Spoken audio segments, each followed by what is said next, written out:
Wala na siya. Ang malamig na hatol ay bumalot sa silid ng ospital. Ilang sandali na lang at tatakpan na ng puting kumot ang mukha ng 20 taong gulang na dalaga. Gumuho ang ama na kalilipad lang mula sa Amerika habang ang pinakamahuhusay na doktor sa Pilipinas ay napayuko na lamang. Ngunit sa sandaling iyon, sandali lang po, isang mahinang boses ang bumasag sa katahimikan at desperasyon sa loob ng silid. Lahat ng mata ay napabaling sa iisang direksyon. Doon, nakatayo ang isang ordinaryong 18 taong gulang na dalagang Pilipina. 3 turok lang po. Sapat na. Sa kamay ng dalaga, kumislap sa ilaw ng fluorescent lamp ang isang manipis na karayom. Napakunot ang noo ng mga doktor na may halong pagtataka. Ano naman ang magagawa ng isang high school student? Ngunit makalipas ang 5 segundo, lahat sila ay napanganga. Nagsimulang tumunog muli ang mga makina at ang dibdib ng dalagang inakalang patay na ay dahan-dahang tumaas baba. Paano? Paano ito nangyari? Nanginginig na tanong ng milyonaryong ama. Ngunit ang ordinaryong dalagang Pilipina ay ngumiti lamang ng mahinahon. Ano ba talaga ang nangyari? Sino ang dalagang iyon na mukhang ordinaryong high school student lang? At ano ang nangyari sa nag-aagaw buhay na anak ng milyonaryo? Kung gusto ninyong malaman ang buong kwento ng kamangha-manghang pangyayaring ito, pindutin lamang ang subscribe button. Araw-araw, ihahatid namin sa inyo ang mga nakatagong kwento ng mga taong mukhang ordinaryo. Mas magpapasalamat kami kung i-on ninyo rin ang notification bell. Ngayon, balikan natin ang lahat isang buwan bago ang pangyayaring ito. Hoy! Micaela! Late ka na naman! Ang matigas na boses ng kanilang class advisor ay umalingaw-ngaw sa buong silid-aralan. Ang 18 taong gulang na si Micaela Santos ay yumuko habang naglalakad patungo sa kanyang upuan. Natanggal ang tahi ng strap ng kanyang bag at nagsilaglagan ang mga libro niya sa sahig, ngunit walang sinuman ang tumulong sa kanya. Lagi kang late, tapos ang bababa pa ng mga grado mo. Bakit ba ganyan ka? Inihagis ng guro ang kanyang report card sa mesa ni Micaela. Math 45, English 38, Filipino 52. Ni hindi man lang umabot sa passing grade. Ano bang ginagawa ng mga magulang mo at napapabayaan kang bata ka? Ay, oo nga pala. Nasa abroad sila, di ba? Narinig niya ang mga mahinang tawanan mula sa iba't ibang sulok ng silid. Lalong yumuko si Micaela. Ang mga magulang niya ay may maliit na negosyo sa China, kaya't ipinagkatiwala siya sa kanyang lolo. Hindi naman ito kahiya-hiya, ngunit ngayong lantaran itong sinabi sa harap ng lahat. Nag-init ang kanyang mukha. Sa lolo mo ka nakatira, di ba? Anong trabaho ng lolo mo? Nag-alinlangan si Micaela. Ang kanyang lolo ay may maliit na klinika ng tradisyonal na paghihilot. Ngunit sa panahon ngayon, kapag sinabi mong manghihilot, tiyak na pagtatawanan ka lang. Isang pagsisinungaling. Hindi ito lubos na kasinungalingan, ngunit hindi rin buo ang katotohanan. Ang kanyang lolo ay hindi isang simpleng manghihilot. Siya ang huling tagapagmana ng isang angkan ng mga maalamat na manggagamot na naglingkod pa sa mga dato noong unang panahon. Ngunit sino ang maniniwala sa ganoong kwento? Pagsapit ng tanghalian, kumain si Micaela sa isang sulok. Mag-isa, ang baon niya ay masarap na inihanda ng kanyang lolo. Ngunit dahil simple lang ang mga ulam, nahihiya siyang ilabas ito sa harap ng iba. Wow, Micaela! Luto ni lolo na naman yan? Sabi ng katabi niyang si Cheska sa nanunuyang boses. Ang gagaling talagang magluto ng mga lolo ngayon, no? Yung lola ko. Puro food delivery lang ang alam. Sa unang dinig, parang papuri. Ngunit alam ni Micaela ang tunay na kahulugan nito. Kawawang bata, walang magulang. Sa lolo lang, nakikisukob. Tahimik, na kumain si Micaela. Adobong manok at ginataang sitaw at kalabasa na gawa sa pagmamahal ng kanyang lolo, ngunit parang may bumara sa kanyang lalamunan at hirap siyang lumunok. Ang kanilang bahay ay isang lumang bahay na bato na matatagpuan sa isang eskinita malayo sa maingay na kalsada. May nakasabit na lumang karatulang. Hilot ni Lolo Kiko, ngunit iilan lang ang mga taong nagpupunta roon. Lolo, nandito na po ako. Oh, Mika, Apo, kumusta ang eskwela? Laging mainit ang pagbati sa kanya ng kanyang lolo. Kahit mahigit 70 anyos na, tuwid pa rin ang kanyang likod at ang kanyang mga mata ay kasing talas ng sa isang binata. Okay lang po. Hindi ikinuwento ni Mikaela ang mga nangyari sa eskwela. Ayaw niyang mag-alala ang kanyang lolo. Nag-aaral ka bang mabuti? Opo. Ginagawa ko po ang lahat. Isa na namang kasinungalingan. Mas interesado si Mikaela na panoorin ang kanyang lolo habang ginagamot ang mga pasyente kaysa mag-aral. Namamangha siya sa mga misteryosong paraan ng pagpapagaling na nagmumula sa mga daliri ng kanyang lolo. Paminsan-minsan, tinuturuan siya ng kanyang lolo ng mga pangunahing kaalaman sa acupuncture at hilot. Mika, Apo, ang katawan ng tao ay may 300 at 65 buhay na ugat o pressure points. Kung alam mo ang eksaktong lokasyon ng mga ito, kahit anong sakit ay kaya mong pagalingin.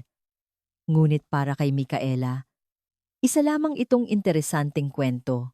Hindi niya inakala na darating ang araw na magagawa niya talaga ang mga bagay na iyon. Nang gabing iyon, nakatulog si Mikaela habang ginagawa ang kanyang takdang aralin. Ang mga problema sa math ay paikot-ikot sa kanyang isipan. Ngunit hindi niya ito masagutan.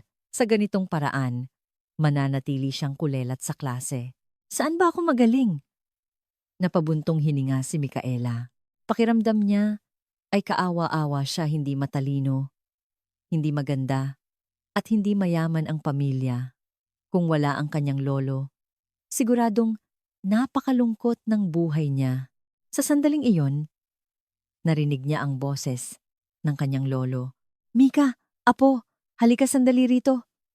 Pagpunta ni Mikaela sa klinika, nakita niya ang kanyang lolo na may bukas na lumang libro. Ito ang pamamaraan ng paghihilot at acupuncture na minanapa ng ating pamilya sa maraming henerasyon. Kung interesado ka, gusto kong ituro sa iyo ng paunti-unti. Ano sa tingin mo? Nag-alinlangan si Mikaela. Acupuncture? Ano naman ang mapapala niya sa pag-aaral niyan? Ngunit nang makita niya ang umaasang tingin sa mga mata ng kanyang lolo, hindi siya makatanggi. Sige po, lolo. Gusto ko pong matuto. At doon nagsimula ang maliit na pagbabago sa ordinaryong buhay ni Mikaela. Ngunit hindi pa niya alam noon ang nakatakdang pagkikita na malapit ng mangyari at ang mga kamangha-manghang bagay na idudulot nito. Kinaumagahan ng Lunes, isang malaking pagbabago ang dumating sa ordinaryong buhay ni Mikaela. Class, may bago kayong kaklase simula ngayon. Nagbulungan ang mga estudyante sa sinabi ng kanilang guro. Kakaiba, na may lilipat pa sa kalagitnaan ng huling semestre ng grade 12. Galing siyang Amerika, kaya sana maging mabait kayo sa kanya. Bumukas ang pinto ng silid-aralan at pumasok ang isang dalaga. Blonde ang buhok, asul ang mga mata, isang tipikal na kanluranin. Matangkad siya at kakaiba ang pananamit. Designer bag, pinakabagong smartphone, at kumikinang na relo sa kanyang pulso. Hi everyone. I'm Emily Johnson. Nice to meet you all. Matatas ang kanyang Tagalog, ngunit may bahid ng kayabangan sa kanyang tono. Saan kaya natin pauupuin si Emily?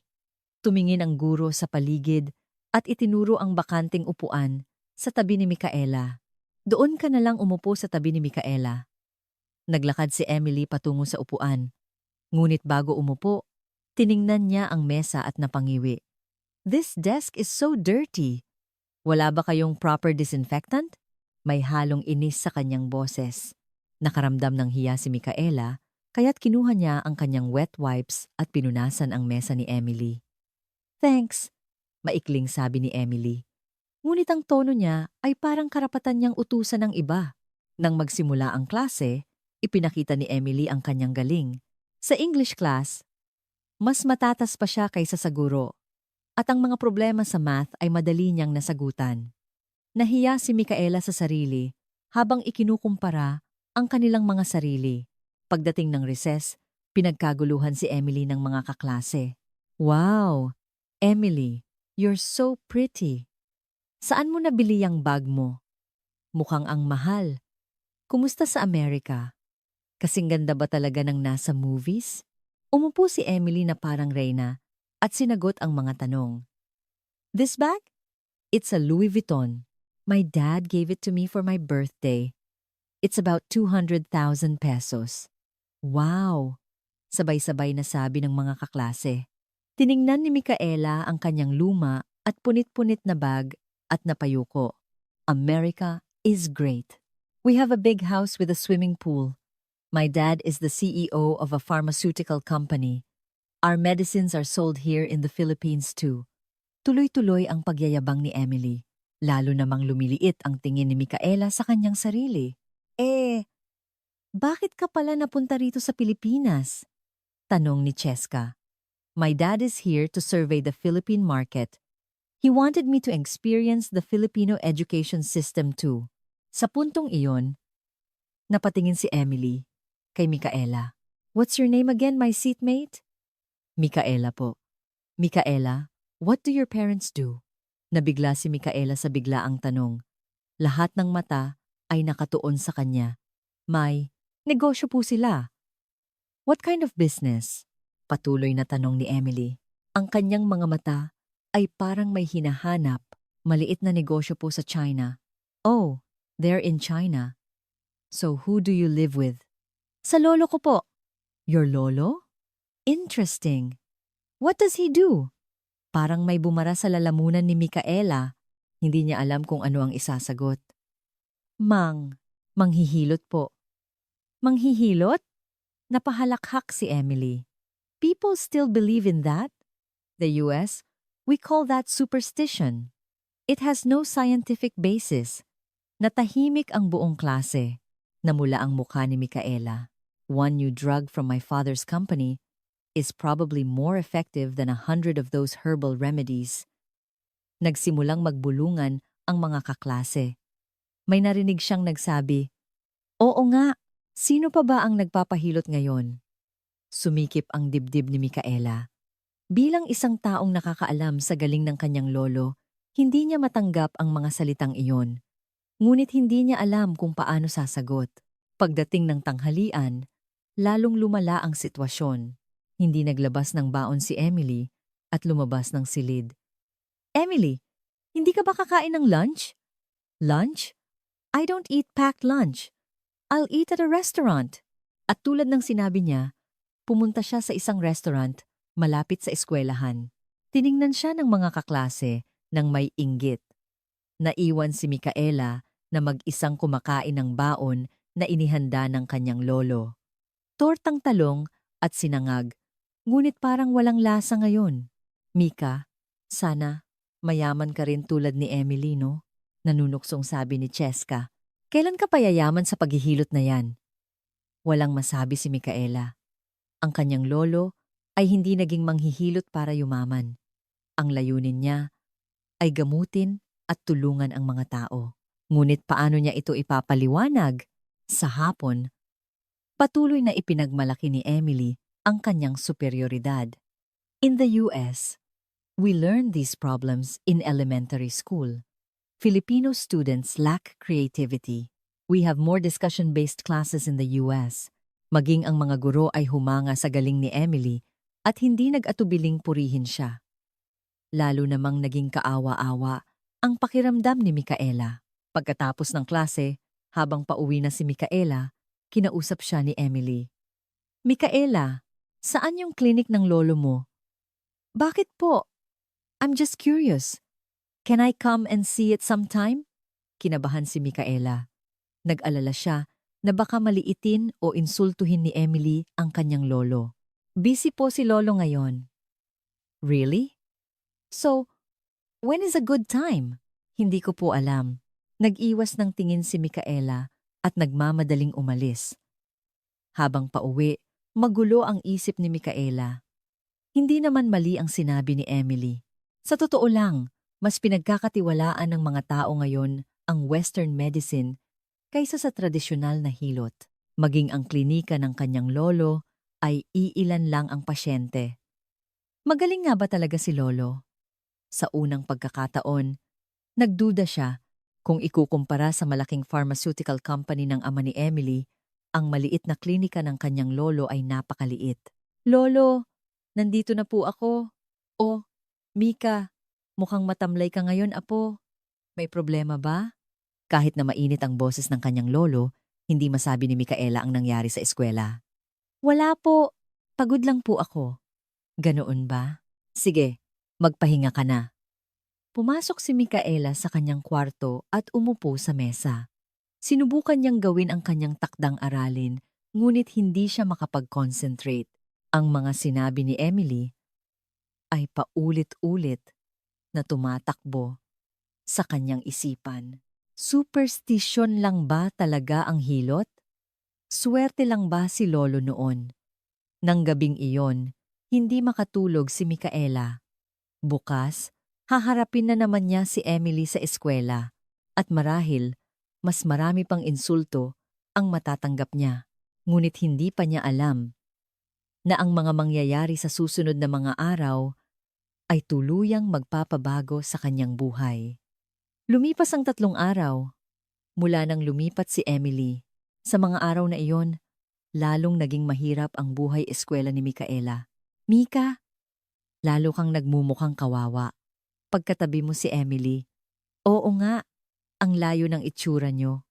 Patuloy ang bulungan ng mga kaklase. Araw-araw, may bagong designer item na ipinagmamalaki si Emily. At siya lagi ang paborito ng mga guro. Huwebes ng hapon, Filipino class. Pinapangkat ng guro ang klase para sa isang group presentation, ngunit nagtaas ng kamay si Emily. Ma'am, can I do the presentation by myself? It's hard to match the level of Filipino students. Nagulat ang guro. Ngunit sa huli ay pumayag din. Ang presentasyon ni Emily ay napakagaling.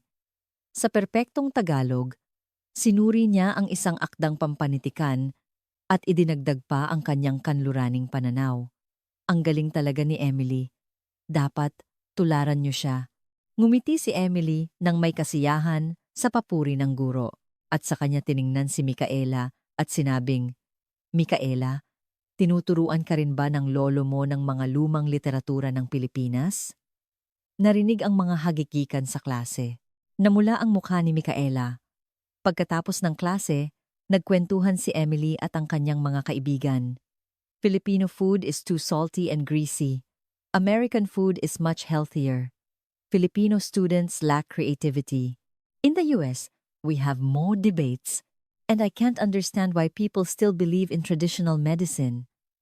Nang sabihin niya ang huling pangungusap, sumulyap siya kay Micaela. Sumikip ang dibdib ni Micaela, ngunit wala siyang masabi. Sa sandaling iyon, aray, biglang sumigaw si Emily. Namutla ang kanyang mukha at pinagpawisan ang kanyang noo. Emily, ayos ka lang? Tanong ng katabi niyang si Cheska. Ang sakit ng ulo ko. Hinawakan ni Emily ang kanyang ulo at bigla siyang nagsimulang manghina. Uy, Emily! Nawalan ng balanse si Emily. Pumuti ang kanyang mga mata, nawalan siya ng malay at bumagsak. Blag!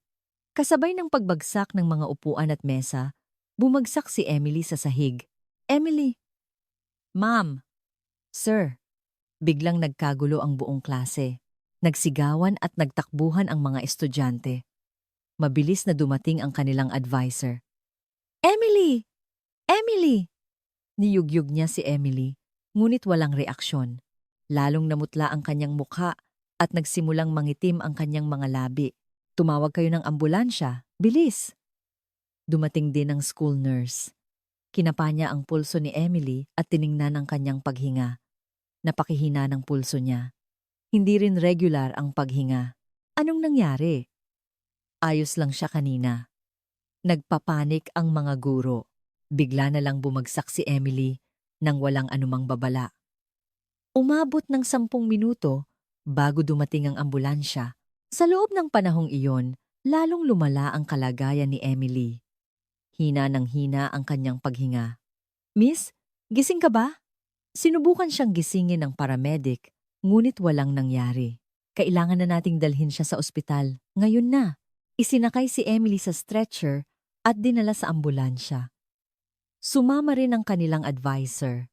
Naiwan ang mga estudyante sa klase na tulala at gulat. Bakit biglang nagkaganon si Emily? Ayos lang siya kanina. Nakakatakot. Gulat din si Micaela. Kahit gaano pa niya kinaiinisan si Emily, hindi niya ginustong mangyari ito. Ngunit, may kakaiba. Pinagmasdan niyang mabuti si Emily bago ito bumagsak at may naramdaman siyang hindi tama. Hindi ito simpleng himatay lang. Ang mga sintomas ni Emily ay iba sa karaniwang pagkahimatay. Isang oras ang lumipas, bumalik ang kanilang advisor. Seryoso ang kanyang mukha. "Ma'am, kumusta po si Emily?" Hindi pa rin siya nagigising. Tinitingnan pa siya ng mga doktor. Pero, hindi matapos ng guro ang kanyang sasabihin. Hindi raw nila malaman ang dahilan. Normal ang lahat ng test results, pero comatose siya. Nagdilim ang mukha ng mga estudyante. Papunta na rito ang tatay niya mula sa Amerika. Darating siya ngayong gabi. Nang gabing iyon, kahit nasa bahay na si Micaela, hindi maalis sa isip niya si Emily. "Lolo, ano po ba ang mga dahilan kung bakit biglang nawawalan ng malay ang isang tao?" Maraming dahilan na po. Stroke, atake sa puso, diabetes o... Tumingin ang kanyang lolo kay Micaela. "Bakit mo biglang naitanong?" "Yan," ikinuwento ni Micaela nang detalyado ang nangyari sa eskwela. Seryosong nakinig ang kanyang lolo. Namutla ang mukha at nangitim ang mga labi. "Sabi mo, paano po ang paghinga niya?" Pahina po ng pahina. Tumango ang kanyang lolo. "Posible kayang may iniinom na gamot ang batang iyon? Hindi ko po alam. Dahil galing siyang Amerika." Nag-iba ang tingin ng kanyang lolo. Sa Amerika, karaniwan sa mga kabataan ang umiinom ng gamot para sa stress o depression kung hindi tugma sa katawan nila ang gamot na iyon. Hindi tinapos ng lolo ang kanyang sasabihin. Nang gabing iyon, tumawag ang kanilang advisor. "Micaela, malala ang kalagayan ni Emily. Dumating na ang tatay niya at kasalukuyang may video conference kasama ang mga doktor sa Amerika." "Gaano po kalala?" "Lalong lumalalim ang pagkakomatose niya. Maari raw itong ikamatay." Nanlamig ang buong katawan ni Micaela. Kinaumagahan, isang nakakagulat na balita ang sumalubong sa eskwelahan. Comatose si Emily. Hindi malaman ng mga doktor dito sa Pilipinas ang dahilan. Papunta na raw ang mga espesyalista mula sa Amerika. Mabigat ang kalooban ni Micaela. Hindi niya gusto si Emily, ngunit hindi niya rin hinangad na mangyari ito. Sa hapon, isa pang balita ang kumalat. Pinatawag daw ng tatay ni Emily ang pinakamahuhusay na doktor sa buong Pilipinas. Mga doktor mula sa Makati Med, St. Luke's, Asian Hospital, lahat sila nandoon. Pero hindi pa rin nila mahanap ang dahilan. Kinabahan si Micaela. Ang mga balita ay nagsasabing patuloy na lumalala ang kalagayan ni Emily. Nang gabing iyon, sinabi ng kanyang lolo kay Micaela, "Mika, apo, posible kayang makita ko mismo ang batang iyon?" "Po? Bakit po?" "Gusto ko siyang suriin gamit ang paraan ng hilot." Nag-alinlangan si Micaela. Minamaliit ni Emily ang hilot. Magiging ayos lang ba kung makikialam ang kanyang lolo? Ngunit nang makita niya ang seryosong tingin sa mga mata ng kanyang lolo, hindi siya makatanggi. "Susubukan ko pong kausapin ang advisor namin." Nang gabing iyon, hindi makatulog si Micaela. Paulit-ulit na sumasagi sa isip niya ang maputlang mukha ni Emily. Ang pangyayaring ito ay tuluyang magpapabago sa kanyang buhay. Kinaumagahan, mas malalang balita ang sumalubong sa eskwelahan. Inilipat na raw si Emily sa ICU. Sobrang kritikal na raw ng kalagayan niya. Naramdaman ni Micaela ang bigat sa kanyang dibdib. Maging ang kanilang advisor ay malungkot buong araw. Sa hapon, pumasok ang guro sa silid at sinabing, "Class, gustong makipag-usap sa inyo ng tatay ni Emily. Gusto niyang malaman kung may kinain bang kakaiba si Emily o kung mayroon ba siyang pinagdadaan ng stress." Pagkatapos ng klase, ilang estudyante ang pumunta sa ospital. Sumama rin si Micaela. Sa labas ng ICU ng St. Luke's Medical Center, maraming tao ang nag-aantay. Mga doktor, nurse, at mga dayuhang nakasuot ng business suit. Kayo ba ang mga kaklase niya? Isang matangkad at kagalang-galang na kanluranin ang lumapit. Siya ang ama ni Emily. Kahit pagod, bakas pa rin ang dignidad sa kanyang mukha. "Hello, ako ang tatay ni Emily. John Johnson ang pangalan ko." Matatas ang kanyang Tagalog. "Mayroon bang kakaibang nangyari sa anak ko sa eskwelahan? May nakaaway ba siya o may bagay ba siyang ikinastress?" Umiling ang mga estudyante. Si Emily ay sikat sa eskwelahan at tila walang anumang problema. Kung ganoon, may kinain ba siyang kakaiba? "Hindi po. Hindi nga po siya kumakain ng school lunch. Sa labas po siya bumibili," sagot ni Cheska. Napabuntong hininga si Mr. Johnson. Ginawa na ng mga doktor ang lahat ng tests, pero hindi nila mahanap ang dahilan.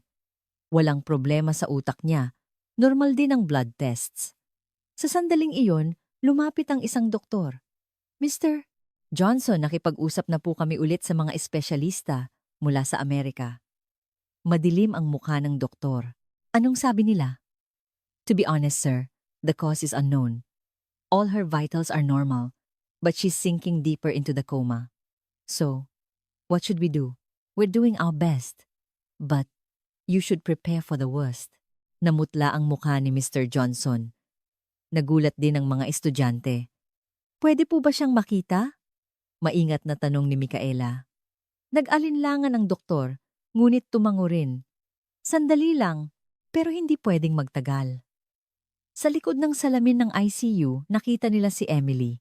Nakakabit ang iba't ibang tubo sa kanyang katawan at ang mga makina ay patuloy na tumutunog. Malayong malayo sa masiglang Emily na nakilala nila ilang araw lang ang nakalipas. Nalungkot si Micaela, ngunit habang tinitingnan niya si Emily, may iba siyang naramdaman. Ang mga sintomas ni Emily ay tila iba sa karaniwang comatose state. Pag-uwi, ikinuwento ni Micaela sa kanyang lolo ang kalagayan ni Emily. "Lolo, nakita ko po si Emily. May kakaiba po talaga. Paano mo nasabi?" Sasabi po ng mga doktor, hindi nila mahanap ang dahilan. Lahat daw po ng tests ay normal, pero wala siyang malay. Naging seryoso ang mukha ng kanyang lolo. "May posibilidad kayang may iniinom siyang gamot?" "Posible po, dahil galing siyang Amerika." Maraming kabataan sa Amerika ang umiinom ng antidepressants o sleeping pills. Kapag ang mga gamot na iyon ay hindi tugma sa kanilang katawan o bigla nilang itinigil, "Nag-aalalang," sabi ng kanyang lolo. Lalo na't magkaiba ang pangangatawan ng mga taga-silangan at taga-kanluran kaya't magkaiba rin ang reaksyon sa gamot. Kinabukasan, mas nakakagulat na balita ang kumalat. Lalo raw lumala ang kalagayan ni Emily. Sumuko na raw, kahit ang pinakamahuhusay na doktor mula sa Amerika, kahit na tinawagan na ng tatay niyang CEO ng isang global pharmaceutical company ang lahat ng doktor sa buong mundo. Pagsapit ng tanghalian, pumasok ang kanilang advisor sa silid. "Class, narinig niyo na ba ang balita tungkol kay Emily? Sobrang kritikal na ng sitwasyon." "Ma'am, magiging okay pa po ba si Emily?" Ginagawa ng mga doktor ang lahat, pero sa totoo lang, mahirap nang umasa. Natahimik ang buong klase. Hindi sila makapaniwala. Iniisip ang masiglang si Emily ilang araw lang ang nakalipas. Nang hapong iyon, isang nakakagulat na balita ang kumalat. Naghahanap daw ng manghihilot ang tatay ni Emily. Po, dahil hindi gumagana ang Western medicine, susubukan na raw niya kahit ang tradisyonal na hilot. Nagsimulang kumabog ang dibdib ni Micaela. Kinokontak na raw niya ang pinakamahuhusay na manghihilot sa buong Pilipinas. Agad na naisip ni Micaela ang kanyang lolo. ngunit hindi sikat ang kanyang lolo. Ang hinahanap siguro ni Mr. Johnson ay mga sikat na manghihilot o acupuncturist sa malalaking lungsod. Pag-uwi, ibinalita ito ni Micaela sa kanyang lolo. Kailangan kong makita mismo ang batang iyon para malaman ang totoong diagnosis. Lolo, gusto niyo po bang subukan?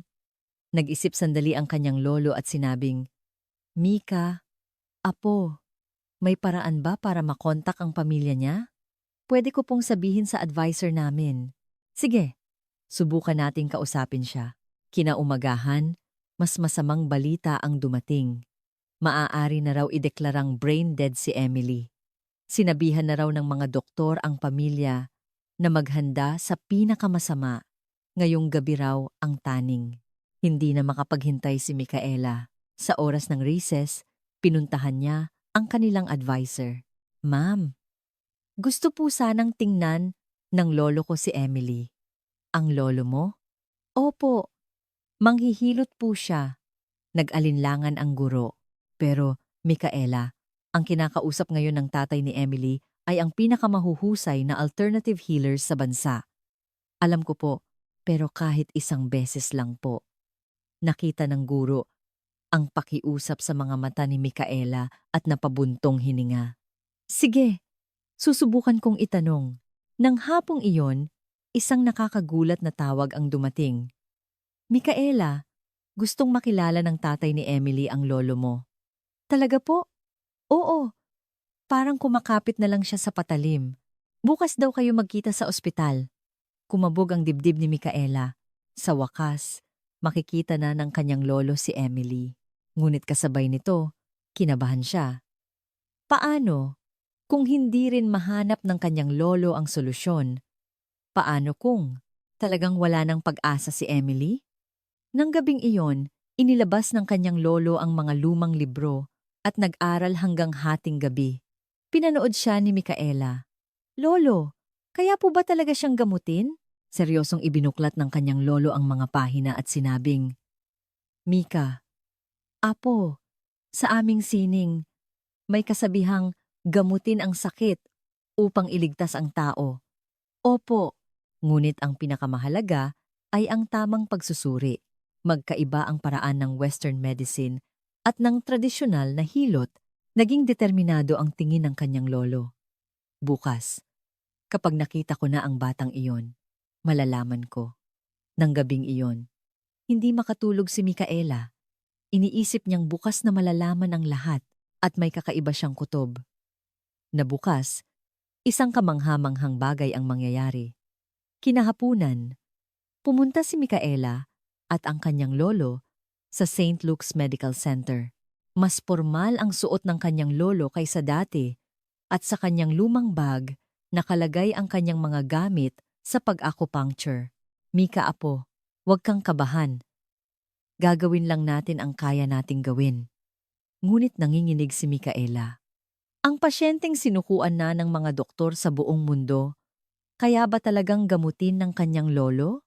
Pagdating sa ospital, sinalubong sila ni Mr. Johnson. Ilang araw lang ang lumipas ngunit malaki na ang ipinayat niya. Welcome. Thank you so much for coming. Sa likod niya ay maraming doktor, mga propesor mula sa UP, College of Medicine, at mga espesyalista mula sa Amerika. Siya po ba ang manghihilot? Tiningnan ng isang doktor ang kanyang lolo nang may pagdududa. Mukha kasing ordinaryong matanda lang ang kanyang lolo na may maliit na klinika. Yes, he is the grandfather of Micaela. Pagpapakilala ni Mr. Johnson, may I ask which university you graduated from and what are your credentials? Hindi ako nakapagtapos ng kolehiyo. Mahinahong sagot ng kanyang lolo. Kung gayon, may lisensya po ba kayo? Mayroon akong sertipiko bilang manghihilot. Ngunit ang sining na natutunan ko ay iba sa itinuturo sa mga unibersidad. Nagtinginan ang mga doktor. Bakas sa kanilang mga mukha ang pagdududa. Anong klaseng sining po iyon? Isang pamamaraan ng pag-acupuncture na minana pa ng aming angkan. Traditional acupuncture? Kung gayon, pero ang kalagayan ng pasyente ngayon ay Malalaman ko lang kapag nakita ko na ang pasyente. May bigat at kumpiyansa sa boses ng kanyang lolo. Pumasok sila sa ICU. Wala pa ring malay si Emily at ang mga makina ay patuloy na tumutunog. Lumapit ang kanyang lolo kay Emily at hinawakan ang kanyang pulso. Kinukunan niya ito ng pulso. At tiningnan niyang mabuti ang mukha ni Emily. Itinaas niya ang talukap ng mata nito at sinuri ang dila. Kakaiba, bulong ng kanyang lolo. Anong kakaiba? Mabilis na tanong ni Mr. Johnson. Ang mga sintomas ng batang ito ay hindi karaniwang koma. Kung gayon, ano ito? Ito ay isang pagbara sa daloy ng enerhiya sa katawan, dulot ng side effect ng gamot, naguluhan ang mga doktor. Daloy ng enerhiya, sa madaling salita, barado ang daloy ng bisa o lakas buhay sa kanyang katawan. Isang kondisyon na mahirap matukoy ng Western medicine. Mayroon bang ganoon? Umiinom ba ang batang ito ng antidepressants o nerve tranquilizers? Nanigas ang mukha ni Mr. Johnson. Paano ninyo nalaman? Umiinom si Emily ng gamot para sa stress. Inireseta ito sa Amerika. Tumango ang kanyang lolo. Ang gamot na iyon ay hindi tugma sa klima ng Pilipinas at sa kanyang pangangatawan. Kaya't nangyari ito. Kaya po ba siyang gamutin? Wala na tayong maraming oras. Kung magtatagal pa, lalo siyang manganganib. Nagbulungan ang mga doktor. Kaya bang gamutin ng acupuncture yan? As far as we know, the effects of acupuncture have not been scientifically proven. Sa sandaling iyon, inilabas ng kanyang lolo ang kanyang mga gamit. Kumislap ang mga manipis na pilak na karayom. Sandali lang! Sigaw ng isang doktor. Hindi tayo pwedeng gumawa ng hindi beripikadong treatment sa loob ng ICU. Kung may mangyaring masama, sino ang mananagot? Nag-alinlangan si Mr. Johnson. Malakas ang pagtutol ng mga doktor. Sa sandaling iyon, BEEP! Biglang umalarma ang isang makina. Her heart rate is dropping rapidly. Blood pressure is also falling. Kung magpapatuloy ito, delikado na talaga. Mabilis na kumilos ang mga doktor, ngunit hindi bumuti ang sitwasyon. Ginawa na namin ang lahat. Wala na talaga. Umiling ang isang doktor. Wala na siya. Isang malamig na hatol. Napaluhod si Mr. Johnson. Kumuha ng puting kumot ang nurse para takpan ang mukha ni Emily. Sa sandaling iyon. Sandali lang po! Isang mahina ngunit matatag na boses ang umalingaw-ngaw. Napalingon ang lahat. Doon, nakatayo si Micaela. Mika, apo, ngayon. Nag-iba ang tingin sa mga mata ni Micaela. Nawala ang kanyang karaniwang mahiyain na anyo. Napalitan ito ng matatag na kumpiyansa. Anong pinagsasabi mo? Bata? 3 turok lang po. Sapat na. Malinaw na sabi ni Micaela. Napangiwi ang mga doktor sa pagtataka. Ano naman ang magagawa ng isang high school student? Hindi naman siya doktor. Ngunit kinuha na ni Micaela ang pinakamanipis na karayom mula sa gamit ng kanyang lolo. Mika, apo. Masyadong delikado. Maging ang kanyang lolo ay nag-alala. Lolo? Kaya ko po ito. Puno ng kumpiyansa ang boses ni Micaela. Naaalala ko po ang lahat ng itinuro ninyo. Lumapit si Micaela kay Emily. Sinubukan siyang pigilan ng mga doktor. Ngunit pinigilan sila ni Mr. Johnson. Hayaan ninyo siya. Ito ang huling hiling ng isang amang nawalan na ng pag-asa. Inilapit ni Micaela ang karayom sa tuktok ng ulo ni Emily sa eksaktong punto ng bayhoy. 1 segundo. Pumasok ang karayom sa tamang lalim. 2 segundo. Pumasok ang pangalawang karayom sa pagitan ng kanyang kilay. Sa yintang. 3 segundo. Eksaktong tumama ang pangatlong karayom sa gitna ng kanyang noo sa syenting. Sa sandaling iyon, beep, beep, beep. Biglang nag-iba ang tunog mula sa makina. Ano to? Bumabalik ang tibok ng puso niya. Tumataas ang blood pressure. Tiningnan ng mga doktor ang makina nang hindi makapaniwala at isang mas kamanghamanghang bagay ang nangyari. Ugh, isang mahinang ungol ang lumabas sa bibig ni Emily. Emily! Sigaw ni Mr. Johnson. Anak! Si Papa to! Dahan-dahang nanginig ang mga talukap ng mata ni Emily at unti-unting dumilat. Papa! Emily! Emily, anak ko! Biglang nagkagulo ang ICU. Paano ito nangyari? Nabuhay ang isang patay na pasyente. Sa loob lang ng 3 segundo. Nagtinginan ang mga doktor, hindi makapaniwala. Lahat ng mata ay napunta kay Micaela. Sino ka ba talaga? Nanginginig na tanong ng isang doktor. Ngumiti lang ng mahinahon si Micaela. Apo lang po ng isang manghihilot. Ngunit alam ng lahat na hindi siya ang ordinaryong high school student na nakilala nila, kundi isang espesyal na nilalang na may kamangha-manghang kakayahan. Lumapit si Mr. Johnson kay Micaela at yumuko ng malalim. Maraming salamat. Iniligtas mo ang anak ko. Naramdaman ni Micaela ang hiya sa pagmamaltrato niya kay Emily noon. Ngunit ang mas mahalaga, maging si Micaela ay nagulat sa kanyang sarili. Nagawa ko talaga. Hanggang ngayon, puro practice lang ang ginawa niya kasama ang kanyang lolo. Ito ang unang beses na ginamot niya ang isang totoong tao. Ngunit kusa siyang kumilos at nahanap niya ang mga tamang pressure points, tumingin si Emily kay Micaela. Sa kanyang mga mata, may halong pagkamangha, pasasalamat, at pagsisisi. Micaela, thank you. Mahina ang kanyang boses, ngunit puno ng sinseridad. Sa sandaling iyon, napagtanto ni Micaela na ang minana niya sa kanyang lolo ay hindi isang simpleng kasanayan, kundi isang mahalagang kakayahan na nagliligtas ng buhay. Matapos magkamalay si Emily, tuluyang nag-iba ang kapaligiran sa ICU, hindi ito maipaliwanag ng medisina. Isang pasyenteng patay na ang nabuhay sa loob ng 3 segundo. Posible ba talaga yon sa acupuncture? Nagbulungan ang mga doktor. Lahat ng tingin ay nakatuon kay Micaela. Micaela, ano po ba talaga ang ginawa ninyo? Maingat na tanong ng isang propesor mula sa UP. Tinurok ko po ang mga punto ng Baihuhi, Yintang at Shenting sa tamang lalim. Nagulat ang mga acupuncturist sa sagot ni Micaela. Paano mo nalaman ang mga puntong iyon? Isa iyang advanced na teknik na hindi itinuturo kahit sa mga universidad.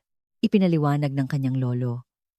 Ang aming pamilya ay mula sa isang angkan ng mga manggagamot na naglingkod pa sa mga dato noong unang panahon. Bata pa lang si Micaela, natutunan na niya ang lihim na pamamaraan ng pag-acupuncture na iyon. Manggagamot ng mga dato? Gulat na sabi ni Mr. Johnson. Kung gayon, galing pala sa isang napakagaling na pamilya si Micaela. Hindi po, umiling si Micaela. Natutunan ko lang po ang itinuro ng lolo ko. Sa eskwelahan, mababa po ang mga grado ko at wala po akong masyadong talento. Tiningnan siya ni Emily mula sa kanyang kama. Ibang-iba na ang kanyang tingin. Micaela, I'm sorry. Mahina ngunit taos-puso ang kanyang boses. I was so rude. Minamaliit ko ang hilot at minamaliit kita. Nagulat si Micaela. Hindi niya inaasahan na hihingi ng tawad si Emily. Okay lang. Ang mahalaga, gumaling ka. No, it's not okay. Namuo ang luha sa mga mata ni Emily. I judged everything based on money and power. Hindi ko nakita ang tunay na halaga ng isang tao. Sa sandaling iyon, lumapit ang isang doktor. Miss Emily, how are you feeling? Nahihilo pa ba kayo o may masakit? Okay na po ako. In fact, mas magaan po ang pakiramdam ko ngayon. Muling sinuri ng mga doktor si Emily. Incredible. All her stats are back to normal. Her blood circulation is completely normal.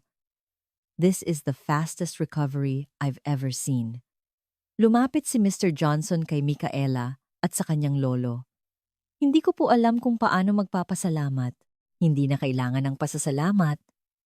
Mahinahong sabi ng lolo. Tungkulin ng isang manggagamot na pagalingin ang may sakit. Ginawa lang po namin ang dapat gawin. Pero ang pasyenteng sinukuan na ng buong mundo. Magkaiba lang po ang paraan ng Western at Eastern medicine. Walang dapat maliitin at walang dapat ipagmalaki. Napayuko ang mga doktor sa sinabi ng lolo. Sa sandaling iyon, nagsalita si Emily. Micaela, kapag nakalabas na ako ng ospital, pwede ba akong bumisita sa klinika ng lolo mo? Oo naman. Gusto kong matuto ng tama tungkol sa tradisyonal na paghilom. At huminto sandali si Emily bago nagpatuloy. Nalaman ko kung gaano ako kaignorante. Hindi ko alam ang halaga ng tradisyonal na medisina. Sumunod na nagsalita si Mr. Johnson. Ako rin. Nagkaroon ako ng interes sa tradisyonal na medisina ng Pilipinas. Mukhang may potensyal itong pag-aralan sa aming kumpanya. Dad, that's... Emily, marami akong natutunan sa nangyari ngayon. Hindi lang siyensya ang lahat. Kailangan din nating kilalanin ang halaga ng tradisyon at karanasan. Ilang araw ang lumipas. Tuluyan nang gumaling si Emily at nakalabas ng ospital. At tulad ng ipinangako, bumisita siya sa hilot ni Lolo Kiko.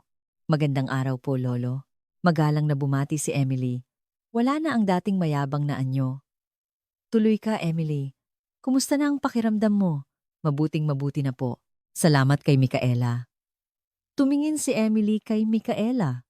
Micaela, maraming salamat talaga. Kahit na ang sama ng ugali ko sa'yo, huwag mo nang isipin yon. Nakangiting sabi ni Micaela. Magkaibigan na tayo ngayon, di ba? Nagsimulang magpaliwanag ang lolo kay Emily tungkol sa tradisyonal na hilot. Ang hilot ay hindi lang para gamutin ang sakit. Ito ay para ibalik ang balanse ng katawan at isipan. Balanse po? Kung ang Western medicine ay direktang ginagamot ang apektadong bahagi, ang hilot naman ay pinapabuti ang kabuuang harmoniya ng katawan para kusa itong gumaling. Seryosong nakinig si Emily. Kung gayon, paano po naging ganoon kagaling si Micaela? Espesyal na bata si Micaela. Bata pa lang, nagpakita na siya ng kakaibang talento. Buong pagmamalaking sabi ng lolo habang tinitingnan si Micaela. Pero hindi niya alam ang sarili niyang kakayahan. Dahil mababa ang mga grado niya sa eskwela, nawalan siya ng tiwala sa sarili. Nahihiyang yumuko si Micaela. Ngunit dahil sa pangyayaring ito, natutunan niya na ang tunay na galing ay hindi nasusukat sa grado sa eskwelahan. Tumango si Emily. Natutunan ko rin po yon, na may mas mahalaga pa kaysa sa pera o kapangyarihan. Mula noon, madalas nang bumisita si Emily sa klinika. Natuto siya tungkol sa hilot at nakipagkaibigan kay Micaela. Maging sa eskwelahan, tuluyang nagbago ang lahat. Micaela, ang galing mo pala. Nagulat daw kahit ang mga doktor sa ospital. Magiging totoong manghihilot ka ba? Tiningnan ng mga kaklase si Micaela sa bagong paraan. Hindi na siya ang batang laging minamaliit. Ngunit hindi nagbago si Micaela. Nananatili siyang mapagkumbaba at hindi namimili ng kaibigan. Mika, sikat ka na ngayon, pero hindi ka nagbago, pagtataka ni Cheska. Bakit naman ako magbabago? Ako pa rin ang dating Micaela. Humanga ang lahat sa sagot ni Micaela. Ganoon din si Emily. Nawala ang kanyang kayabangan at napalitan ito ng pagiging mapagkumbaba at maalalahanin. Nagbago na talaga si Emily. Dati, minamaliit niya tayo. Ngayon, ang bait na. Siguro, nagbabago talaga ang tao kapag may pinagdaanan. Isang araw, sa oras ng tanghalian, kinausap ni Emily si Micaela. Mika, may suggestion ako sa dad ko. Anong suggestion? Na magtayo ang kumpanya namin ng Research Institute para sa Philippine Traditional Medicine. At gusto naming kunin ang lolo mo bilang consultant. Nagulat si Micaela. Talaga? Oo. Nagbago na rin ang pananaw ni Dad dahil sa nangyari. Kinilala na niya ang halaga ng tradisyonal na medisina. Anong sabi ni Lolo? Hindi ko pa sinasabi sa kanya. Gusto ko munang sabihin sa'yo. Nagpapasalamat si Micaela. Naramdaman niyang tunay na nagbago na si Emily. Salamat, Emily. Pero hindi ko alam kung ano ang sasabihin ni Lolo. Okay lang. Kahit tumanggi siya, maiintindihan ko. Pero gusto ko pa ring subukan. Nang gabing iyon, bumisita si Emily at ang kanyang ama sa klinika. Lolo, mayroon po sana kaming alok. Magalang na sabi ni Mr. Johnson. Plano po ng aming kumpanya na magtayo ng isang research institute para sa Philippine Traditional Medicine. Posible po kayang maging consultant namin kayo? Nag-isip sandali ang lolo at sinabing, salamat, pero magalang ko itong tatanggihan. Bakit po? Ang tungkulin ko ay dito. Gamutin ang mga pasyente. Ang Research Institute ay mas bagay sa mga kabataan. Nang hinayang si Mr. Johnson ngunit sinabing naiintindihan niya. Ngunit idinagdag ng lolo. Pero gusto kong irekomenda si Micaela. Po? Nagulat ang lahat. Bata pa si Micaela, ngunit mayroon siyang pambihirang talento. Siya ang mangunguna sa kinabukasan ng tradisyonal na medisina. Nataranta si Micaela. Lolo, ako po. Mika. Apo, napatunayan mo na ang iyong galing. Panahon na para kumilos ka sa mas malaking mundo. Tuwang-tuwa si Emily. Sing, Pergan, talaga? Kung makakasama natin si Micaela, napakaganda. At doon, magsisimula na sana ang bagong buhay ni Micaela. Ngunit mayroon pang isang lihim na hindi pa nabubunyag. Lumipas ang isang buwan mula nang mangyari ang insidente kay Emily.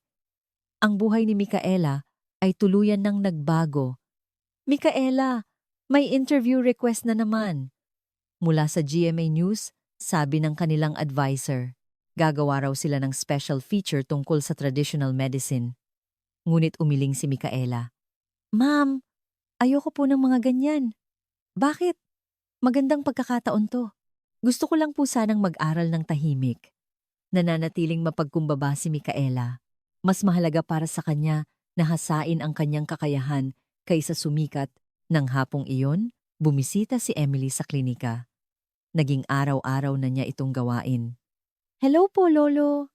Mika. Hi. Tuloy ka, Emily.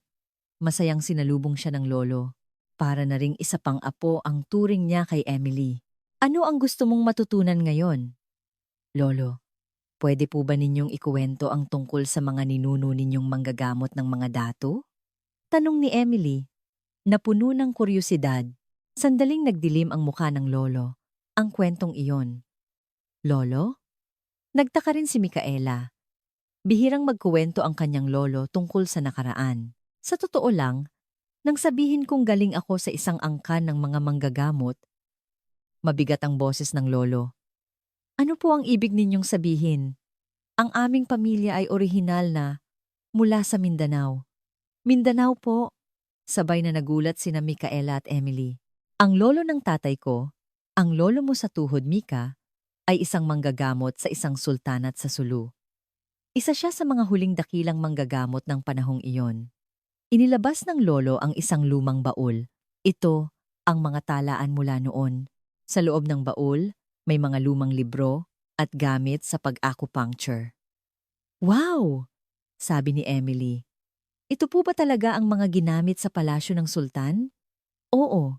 Ngunit noong panahon ng digmaan, kinailangan ng aming pamilya na lumikas patungong Luzon. May lungkot sa boses ng lolo. 10 taong gulang lang ako noon. Dala-dala ng tatay ko ang mga librong ito at ang mga gamit sa pag-acupuncture nang kami ay lumikas. Paano po ang iba ninyong pamilya? Nagkahiwa-hiwalay kami. Ang nanay ko at mga kapatid ko ay napunta sa ibang bansa, habang kami ng tatay ko ay napadpad dito sa Luzon. Ngayon lang narinig ni Micaela ang kwentong ito, Lolo. Hindi ko po alam na may ganyan pala kayong pinagdaanan. Ayokong sabihin sa'yo, Mika, dahil baka masyadong mabigat para sa'yo. Pero sa tingin ko, panahon na para malaman mo. Binuklat ng lolo ang isang lumang libro. Ito ang lihim na pamamaraan ng aming angkan. Tinatawag itong 3 turok ng paghilom. Tatlong turok ng paghilom? Isang pamamaraan na kayang magligtas ng buhay sa loob ng 3 segundo. Ito mismo ang ginamit mo kay Emily. Nanlaki ang mga mata ni Emily. So, hindi po aksidente na nailigtas ako ni Micaela sa loob ng 3 segundo? Ito ay isang lihim na pamamaraan na ipinasa sa aming pamilya sa loob ng 500 taon. Nagulat din si Micaela. Hindi niya akalain na ang teknik na ginamit niya nang hindi sinasadya ay ganoon ka-espesyal. Pero lolo, bakit po ninyo ito itinago ng matagal? Dahil delikado ito, naging seryoso ang mukha ng lolo. Kung mali ang paggamit sa pamamaraang ito, sa halip na magligtas ng buhay, maaari itong makamatay. Kaya't hindi ito basta-basta pwedeng ituro. Kung gayon, paano po ako? Espesyal ka, Mika. Bata ka pa lang. Nagpakita ka na ng kakaibang pakiramdam. Buong pagmamalaking sabi ng lolo. Karaniwan, kailangan ng 10 taong pagsasanay para matutunan ito. Pero, natutunan mo ito sa loob lang ng ilang taon. So, ang mga itinuro ninyo sa akin noon ay mga basic lang po. Ang tunay na sikreto ay iba pa. Kumuha ng isa pang libro ang lolo. Ito ang kumpletong 3 turok ng paghilom. Hindi lang ito para sa emergency, kundi isang komprehensibong paraan para gamutin ang lahat ng uri ng malulubhang sakit. Napahinto sa paghinga si Emily. So, kaya po nitong gamutin ang kahit anong sakit. Cancer, stroke, sakit sa puso, mga sakit na mahirap gamutin kahit ng modernong medisina. Ngunit huminto ang lolo. Pero ano po?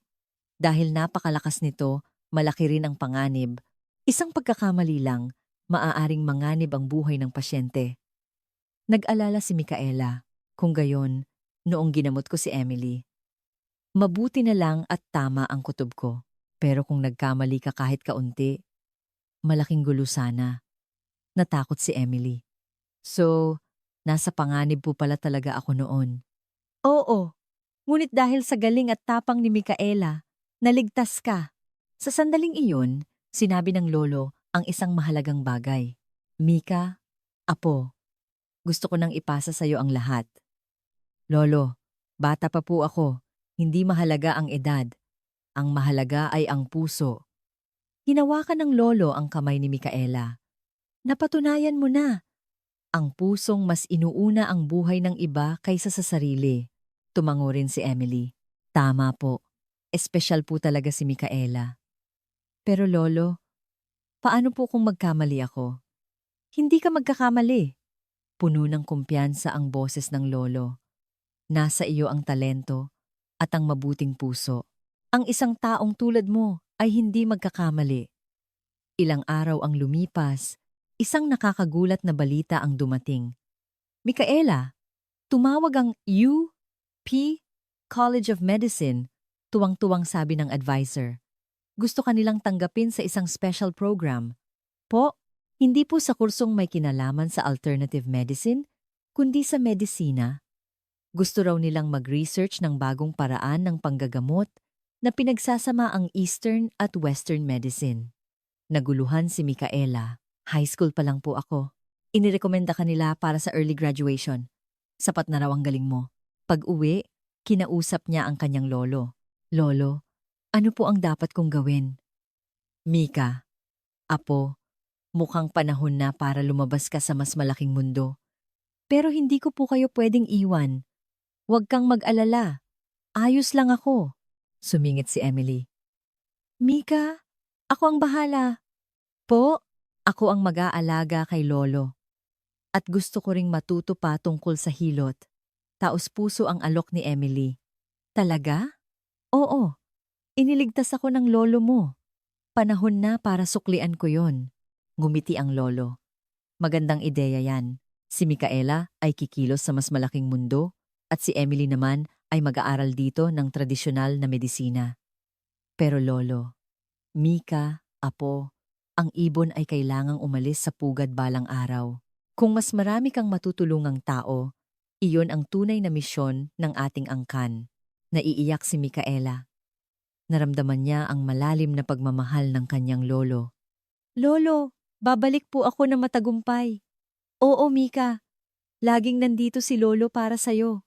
Nang gabing iyon, napagtanto ni Micaela na tuluyan nang nagbago ang kanyang tadhana. Mula sa isang ordinaryong high school student, naging isang espesyal na tagapagmana siya ng tradisyonal na medisina. Ngunit ang pinakamahalaga sa lahat ay ang tunay na pagkakaibigan nila ni Emily. Noong una, nagkakainisan sila. Ngunit ngayon, sila ay magkaibigan habang buhay. 6 na buwan ang lumipas, si Micaela ay nag-aaral na sa UP College of Medicine sa isang espesyal na programa na tinatawag na Integrated Medicine Program. Micaela, perpekto na naman ang ginawa mo sa practicals ngayon, sabi ng propesor.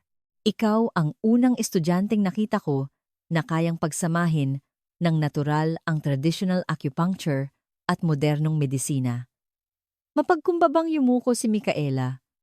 Marami pa po akong dapat matutunan. Ang pagiging mapagkumbaba mo ang pinakamalaking asset mo pagkatapos ng klase. Isang mensahe mula kay Emily. Mika, kasama ko si Lolo na gumamot ng pasyente kanina. Gumagaling na rin ako. Nang paunti-unti, send ako ng picture. Sa litrato, katabi ni Emily ang lolo habang tinuturukan ng karayom ang isang pasyente. Seryoso ang kanyang muka. Ngumiti si Micaela at nag-reply. Ang galing mo na. Anong sabi ni Lolo? Mabilis na dumating ang sagot. Sabi ni Lolo. Hindi raw ako kasing galing mo. Pero masipag naman daw ako. At pinapasabi niya na sobrang proud siya sa'yo. Uminit ang puso ni Micaela. Pagsapit ng weekend, umuwi si Micaela. Ang hilot ni Lolo Kiko ay mas marami ng tao kaysa dati. Lolo, Mika, apo, mabutit dumating ka. Malusog pa rin tingnan ang kanyang lolo. Nasaan po si Emily? Nasa klinika, kinakausap ang isang pasyente. Sumilip si Micaela sa klinika at nakita niya si Emily na masipag na nagpapaliwanag sa isang matandang pasyente. Lola, itong halamang gamot po, 3 beses sa isang araw pagkatapos kumain ha? At iwasan niyo po ang masyadong maaalat o mamantikang pagkain. Salamat, Emily. Hija, mas naiintindihan ko kapag ikaw ang nagpapaliwanag. Hinawakan ng matanda ang kamay ni Emily at nagpasalamat. Nakita ni Emily si Micaela at masayang tumakbo palapit. Mika, kailan ka pa dumating? Kararating ko lang. Magaling ka ng assistant ah? Oo. Marami nang itinuro si Lolo, kaya't alam ko na ang mga basic. Sa gabi, sabay-sabay silang 3 kumain. Mika, apo, kumusta ang buhay kolehiyo? Masaya po, Lolo. Habang pinag-aaralan ko ang Western medicine, mas lumalalim ang pag-unawa ko sa tradisyonal na hilot. Tama, iyan ang lakas ng pagsasama ng dalawa. Sumingit si Emily. Mika, may balita ako. Anong balita? Nagpasya si Dad na itayo na ang Research Institute dito sa Pilipinas. At ako raw ang gagawin niyang head. Nagulat si Micaela. Wow! Congratulations! Salamat, pero may kondisyon. Kondisyon? Kailangan nating magtrabaho ng magkasama pagka-graduate mo. Natuwa si Micaela. Talaga? So, tayo ang... Oo, gagawa tayo ng mga bagong paraan ng panggagamot na pinagsasama ang tradisyonal at modernong medisina. Ngumiti ang lolo. Magaling. Kung magkasama kayong dalawa, siguradong magtatagumpay kayo. Nang gabing iyon, nagkwentuhan ng matagal sina Micaela at Emily tulad ng dati. Mika, minsan iniisip ko, paano kaya kung hindi ako bumagsak noon? Bakit mo naman iniisip yan? Naging magkaibigan kaya tayo? Sandaling nag-isip si Micaela. Siguro mahirap. 'Di ba? Masyado akong mayabang. At ikaw naman, masyadong mahiyain. Pero ngayon, tayo na ang best friends. Ngumiti si Emily. Tama. Minsan, kailangan nating pagdaanan ang hirap para malaman ang tunay na mahalaga. Anong ibig mong sabihin? Akala ko noon. Pera at kapangyarihan, ang lahat. Pero ang tunay na mahalaga pala ay ang puso ng tao. Nagbago ka na rin. Dahil sa'yo. Dahil sa'yo, natutunan ko kung ano ang tunay na galing at kung gaano kaganda ang pagiging mapagkumbaba. Umamin din si Micaela. Ako rin. Nagbago ako dahil kay Emily. Nagkaroon ako ng tiwala sa sarili. Paano? Dati, hindi ko inisip na may espesyal sa akin. Pero noong ginamot ko si Emily, nalaman ko na may kakayahan din pala akong tumulong sa iba. Nagtinginan ang dalawa at nagtawanan. Mukhang magiging magaling tayong team. Oo naman. Friends for life. Kinaumagahan. Kailangan nang bumalik ni Micaela sa Maynila. Lolo, babalik po ako sa susunod na linggo. Sige, Mika. Mag-aral kang mabuti. Emily, alagaan mong mabuti si Lolo. Siyempre, utang ko ang buhay ko kay Lolo. Sa bus stop, sinabi ni Emily, Mika, salamat. Para saan? Sa pagtanggap mo sa akin bilang tunay na kaibigan. Alam mo naman kung gaano ako kasama noon. Salamat sa pagpapatawad at pakikipagkaibigan mo sa akin. Hinawakan ni Micaela ang kamay ni Emily. Para na tayong pamilya. Magtulungan tayo habang buhay, oo. Dumating ang bus. Sumakay si Micaela at kumaway. See you next week! Ingat ka! Habang papalayo ang bus, paliit ng paliit ang imahe ng hilot ni Lolo Kiko at ni Emily. Naisip ni Micaela, ilang buwan lang ang nakalipas, isa lang siyang ordinaryo at mahiyain na high school student. Si Emily naman ay isang mayabang at malamig na anak mayaman. Ngunit isang pangyayari ang nagbago sa lahat. Sa gitna ng krisis, nakita nila ang tunay na pagkatao ng isa't isa at nabuo ang isang tunay na pagkakaibigan. At napagtanto ni Micaela na ang tunay na galing ay hindi ang talunin ang iba, kundi ang tulungan sila, na ang tunay na mayaman ay hindi ang maraming pera, kundi ang maraming nagmamahal. 5 taon ang lumipas, si Micaela ay naging isang doktor at kasama si Emily na nagtayo ng East-West Integrated Medical Research Center. Sa pamamagitan ng pagsasama ng tradisyonal at modernong medisina, marami silang natulungang pasyente. At ang 3 turok ng paghilom ng kanyang lolo ay nakilala sa buong mundo sa pamamagitan ni Micaela. Hindi na ito isang lihim, kundi isang mahalagang pamana para sa sangkatauhan. Minsan, may nagtatanong, paano nangyari ang ganoong himala? Laging pareho ang sagot ni Micaela. Ang himala ay hindi para lang sa mga espesyal na tao. Nangyayari ito sa sino man na may pusong handang tumulong. At idinadagdag niya, ang pinakamahalaga ay ang pagiging mapagkumbaba at walang katapusang pagsisikap. Kung mayroon ka niyan, 3 segundo ay sapat na. Ang pagkakaibigan ni na Emily at Micaela ay nagpatuloy habang buhay. Noong una, magkaaway sila. Ngunit sa huli, naging pinakamatalik na magkaibigan. Ang kanilang kwento ay nagtatanong sa atin, ano ang tunay na galing? Ano ang tunay na yaman? At ano ang tunay na kaibigan? Ang sagot ay nasa inyong mga puso. Minsan, ang taong pinakakinasusuklaman natin ay maaaring maging pinakamahalaga. Minsan, ang pinakamahirap na sandali ay maaaring maging pinakamalaking pagkakataon. Ang mahalaga ay harapin ang mundo ng may bukas na isipan at magmalasakit sa iba ng may buong puso. At kapag ginawa ninyo iyon, siguradong darating din sa inyo ang himala ng 3 segundo. Ang East-West Integrated Medical Center sa Bonifacio Global City ay isa ng kilalang institusyong medikal sa buong mundo. Isang modernong 10 palapag na gusali. Ngunit sa isang sulok ng lobby nito, may isang espasyong idinisenyo na parang tradisyonal na bahay na bato. Dr. Santos, here's your schedule for today. Sabi ng kanyang secretary habang hawak ang isang tablet. 9 a.m. video conference with a team from Germany. 10 a.m. interviews for new medical staff. 2 p.m. Biglang tanong ni Micaela. Ngayon ay 28 taong gulang na. Si Micaela ay nagtapos bilang summa cum laude sa medisina at kumuha pa ng doctorate sa traditional healing arts. October 14 po. May importante akong lakad. Paki-cancel lahat ng schedule ko sa hapon.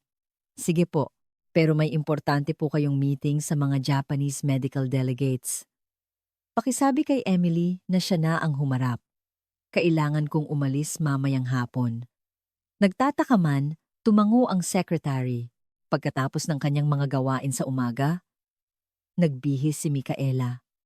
Ang kanyang karaniwang business suit ay napalitan ng komportableng casual na damit. Sumakay siya ng elevator patungo sa pinakamataas na palapag.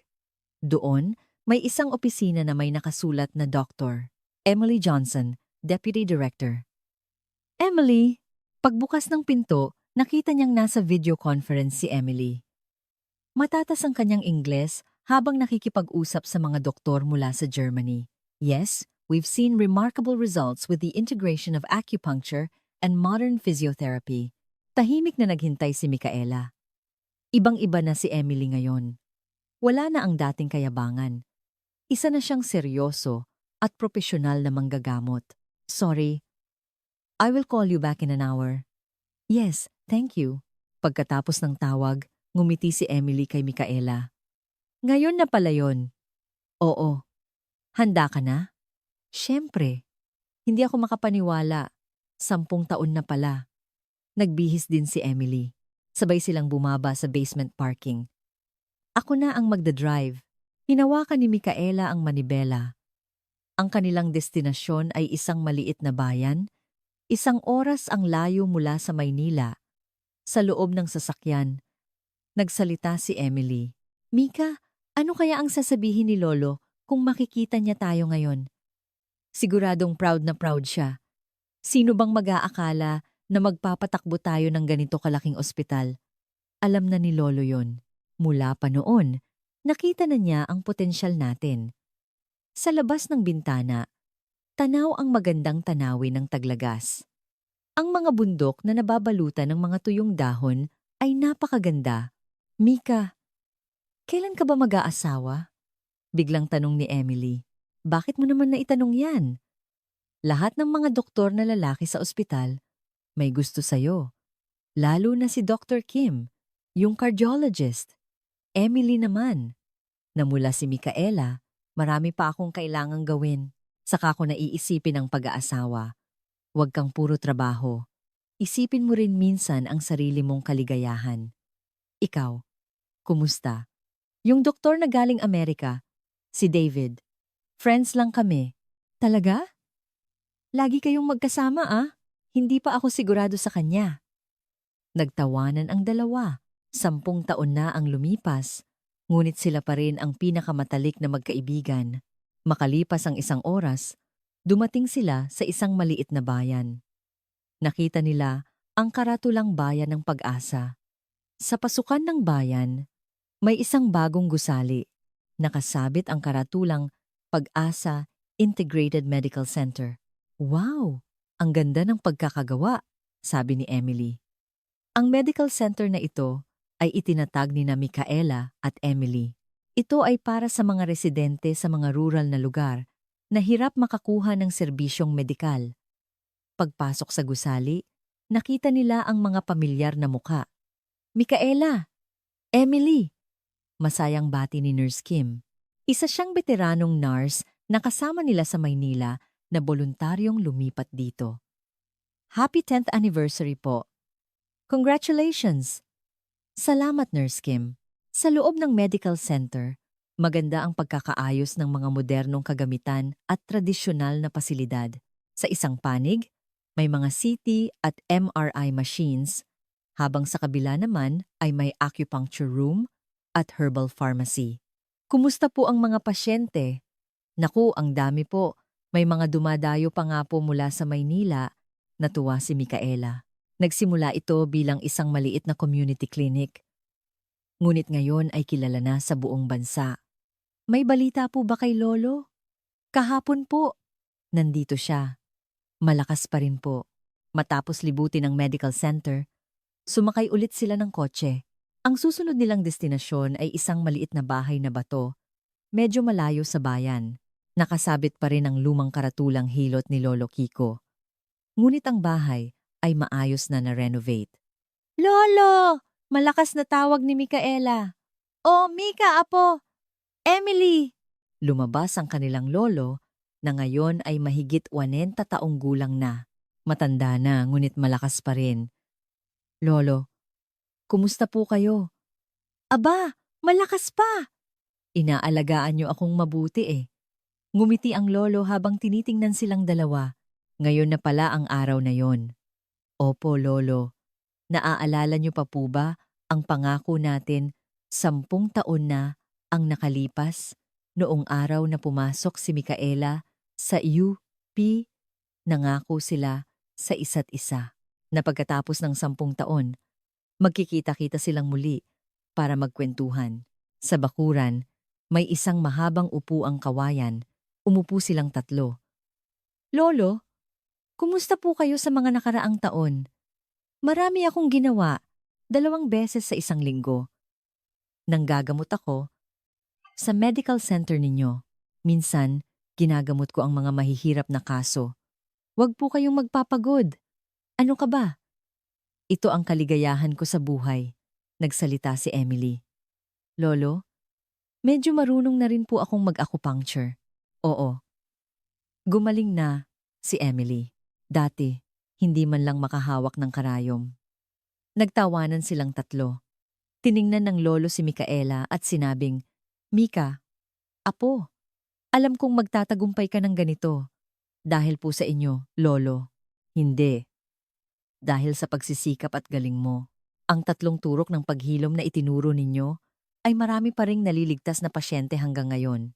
Iyan ang misyon ng ating angkan. Ang tulungan ang mas maraming tao. Nagsimula nang lumubog ang araw. Ang sinag nito ay tumama sa kanilang bakuran. Lolo, ano po ang dapat naming gawin sa susunod na 10 taon? Alam kong alam nyo na ang gagawin. Isang bagay lang ang wag ninyong kakalimutan. Ano po yon? Wag ninyong kalimutan kung saan kayo nagsimula. Ang puso ninyo noong unang beses kayong gumamot ng pasyente. Tumango sina Micaela at Emily. At mahalin at tulungan ninyo ang isa't isa. Ang pagkakaibigan ninyo ay mas mahalaga kaysa sa anumang bagay. Opo, lolo, nang gabing iyon, sabay-sabay silang kumain ng hapunan at nagkwentuhan hanggang hating gabi. Isang mahalagang oras na ibinahagi nila ang mga alaala ng nakalipas na 10 taon at ang mga pangarap para sa hinaharap sa isang General Assembly ng World Health Organization sa Geneva, Switzerland. Isang espesyal na anunsyo ang ginawa. Next, we have a presentation from Dr. Micaela Santos of the Philippines. Her topic is A New Paradigm in Healing, the Integration of Traditional and Modern Medicine. Sa gitna ng malakas na palakpakan, umakyat si Micaela sa entablado. Ngayon ay 33 taong gulang na. Isa na siyang kilalang medical expert sa buong mundo. Good morning! I am Micaela Santos from the Philippines. Perpekto ang kanyang Ingles. Today, I would like to introduce a new healing method that combines traditional acupuncture, inherited from my grandfather, with modern medicine. Sa malaking screen, ipinakita ang iba't ibang kaso ng mga gumaling na pasyente. With this method, we have treated over 100,000 patients worldwide. This includes cases of cancer, stroke, and heart disease, which are difficult to treat even with modern medicine. Nagulat ang mga manonood. The most important thing is that this method does not just suppress symptoms, but maximizes the body's natural healing ability. Isang oras tumagal ang presentasyon ni Micaela. Sa huli, may question and answer portion. Dr. Santos, how did you develop such an amazing treatment method? Tanong ng isang doktor mula sa Germany. I did not develop it. This is a traditional technique passed down in my family for 500 years. I merely interpreted it in a modern way and verified it scientifically. So, can other doctors learn this technique? Of course. We are already establishing training centers around the world. Anyone who wants to learn is welcome. Pagkatapos ng presentasyon, isang malakas na palakpakan ang umalingaw-ngaw. Dr. Santos, that was a truly impressive presentation. Lumapit ang Director General ng WHO at nakipagkamay. Thank you. Would you be willing to serve as a consultant for traditional medicine at the WHO? It would be an honor. Pagkatapos ng presentasyon, bumalik si Micaela sa kanyang hotel. Sa loob ng kwarto, nagtatrabaho si Emily sa kanyang laptop. Kumusta ang presentation? Successful. Inalok pa ako ng WHO na maging consultant. Wow! Congratulations! Tumayo si Emily at niyakap si Micaela. Isa na talaga tayong world-class doctors. Nagawa natin to dahil magkasama tayo. Tumingin ang dalawa sa bintana. Sa lawa ng Geneva, Mika, parang naabot na natin ang lahat. Malayo pa. Marami pa tayong kailangang gawin. Tulad ng magtayo ng medical center sa Africa, mag-research ng traditional medicine sa South America. Ngumiti si Emily. Wala ka talagang katapusan. Ikaw din naman. Busy ka sa India project mo, di ba? Oo. Pinag-aaralan ko kung paano pagsasamahin ang Ayurveda ng India at ang ating teknik. Nagpatuloy ang kanilang kwentuhan hanggang hating gabi. Kinabukasan, pagbalik sa Pilipinas, agad na pinuntahan ni Micaela ang kanyang lolo. Ngayon ay 85 taong gulang na, malusog pa rin siya, ngunit medyo bumagal na. Mika apo, kararating mo lang mula sa Switzerland. Kumusta? Lolo, kinilala na po sa buong mundo ang 3 turok ng paghilom. Ipinakita ni Micaela ang video ng kanyang presentasyon sa WHO. Sobrang proud ako sa iyo. Namuo ang luha sa mga mata ng lolo. Na ang sining ng ating pamilya ay makakatulong sa napakaraming tao. Lolo, ngayon, gusto na pong matutunan ng mga doktor sa buong mundo ang teknik na ito. Mabuti yan. Ang kaalaman sa panggagamot ay hindi dapat ipagdamot, kundi ibahagi. Sa sandaling iyon, sinabi ng lolo ang isang mahalagang bagay. Mika, apo, may huli akong ipapamana sa'yo. Huli po. Matanda na ako. Hindi ko alam kung hanggang kailan pa ako. Nanlamig ang buong katawan ni Micaela. Lolo, wag po kayong magsalita ng ganyan. Natural lang ito. Pero wag kang mag-alala. May huli akong lihim na ibibigay sa'yo. Inilabas ng lolo ang isang lumang baul. Ito ang pinakamataas na lihim ng ating angkan. Ang Siyam na turok ng buhay. Siyam na turok ng buhay? Isang teknik na sabay-sabay na tinuturukan ang 9 na espesyal na pressure points. Kapag lubos mo itong natutunan, huminto sandali ang lolo. Kahit anong sakit, kaya mong gamutin. Maging ang mga tinatawag na incurable diseases. Nagulat si Micaela. Ang 3 turok ay sapat ng kamangha-mangha. Ngunit may mas mataas pa palang teknik. Ngunit napakadelikado ng teknik na ito. Kung magkamali ka, hindi lang ang pasyente, kundi pati ang gumagamot ay manganganib. Kaya ko po bang matutunan ito? Ikaw, kaya mo, pero wag mo itong gagamitin ng mag-isa. Kailangan kasama mo si Emily. Bakit po? Ang teknik na ito ay nangangailangan ng pinagsamang lakas ng 2 tao para makumpleto. Posible lang ito kung mayroon kayong pagkakaibigan at tiwala ni Emily. Noon lang naintindihan ni Micaela kung bakit mula pa noon tinanggap na ng kanyang lolo si Emily na parang pamilya. Lolo, plinano niyo po ba ang lahat mula sa simula? Ngumiti ang lolo. Mayroong tinatawag na tadhana, ang paglipat ni Emily sa klase ninyo, ang bigla niyang pagbagsak.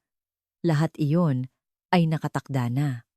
Mula noon, nagsimulang pag-aralan ni Micaela at Emily ang 9 na turok ng buhay. Napakahirap na teknik, ngunit perpekto ang kanilang kooperasyon. Mika, ang galing nito. Oo, nagagawa natin. Dahil magkasama tayo. Siguro, ito ang lakas ng pagkakaibigan natin sa loob ng 15 taon. 6 na buwan ang lumipas, dumating ang pagkakataon na gamitin nila ito sa unang pasyente. Doctor, Santos, may emergency po. Mabilis na pumasok ang nurse. Terminal cancer patient sinukuan na po ng ibang ospital. Sabay na tumakbo sina Micaela at Emily sa emergency room. Ang pasyente, may malay pa pero kritikal na. Siguro, ilang araw na lang ang itatagal. Nagtinginan sina Micaela at Emily. Gawin natin. Sige. Sa perpektong kooperasyon, isinagawa nila ang siyam na turok ng buhay. 15 minuto itong tumagal. Isang himala ang nangyari. Kitang-kita ang pagbuti ng kalagayan ng pasyente. Makalipas ang isang buwan, tuluyan ng gumaling ang pasyente at nakalabas ng ospital. Doktora, maraming salamat po. Iniligtas niyo po ako. Umiiyak na nagpasalamat ang pamilya ng pasyente. Nang gabing iyon, pinuntahan ni na Micaela at Emily ang kanilang lolo. Alam ko na. Naniniwala akong kaya ninyo. Buong pagmamalaking tiningnan ng lolo ang dalawa. Panatag na ako ngayon. Ang sining ng ating pamilya ay magpapatuloy sa pamamagitan ninyo. Lolo, mag-iingat po kayo palagi. At humaba nawa ang buhay ninyo. Aba, dahil inaalagaan niyo ako, aabutin ko pa ang 100. Nagtawanan silang tatlo. Lumipas pa ang ilang taon, ang siyam na turok ng buhay ni na Micaela at Emily ay nakilala sa buong mundo at maraming pasyenteng may malulubhang sakit ang nabigyan ng pag-asa. Tulad ng ipinangako, umabot ng 100 taong gulang ang lolo at pumanaw ng payapa habang pinapanood ang tagumpay ni na Micaela at Emily. Pagkamatay ng lolo, lalong nagsipag sina Micaela at Emily. Naging misyon nila na ipagpatuloy ang pamana ng lolo at tulungan ang mga tao sa buong mundo. At hanggang ngayon, sa kung saang panig man ng mundo, ang mga disipulo ni na Micaela at Emily ay patuloy na nanggagamot ng mga pasyente. Lumilikha ng himala ng 3 segundo at nagbibigay ng pag-asa sa mga tao. Isang himala na nilikha ng tunay na pagkakaibigan at walang katapusang pagsisikap. Iyon ang pinakamahalagang pamana na iniwan ni na Micaela at Emily sa mundo.